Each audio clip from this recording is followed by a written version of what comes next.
بهر چی ما دوستان از یکدیگر دلکندگی؟ خودپرستیم تا بکی این کار ما شرمندگی. لحظه یکی بنده ما می نماییم بندگی. ارزشی رنجاندن قلب ندارد زندگی.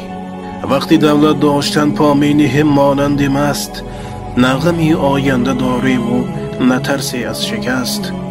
بر سلامی آدمان گیریم الیک بانوگی دست. ارزشی رنجاندن قلب ندارد زندگی.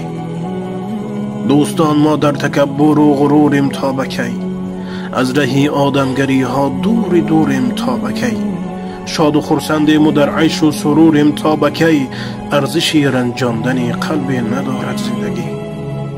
می رویم پیش و خفا بالآخره بر خاک گور.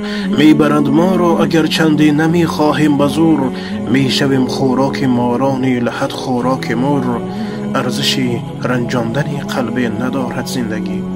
رو به خبرستان و بار حال یاران را ببین، خفتند پهلوی هم با آرزو زیر زمین. محکم بر قسمتی آینده هر کس همین.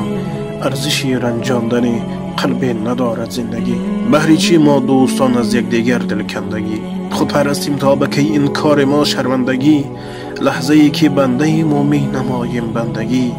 ارزشی رنجاندن قلب ندارد زندگی. الله سبحانه و تعالی برادر مکه جمشید محکم را در حفظ و امانت خودش نگه داره و قلمیشان را برا و در زندگیشان فیض و برکات نصیب روزی گرداند که واقعا یک شعر از زندگی امروزی مردم است.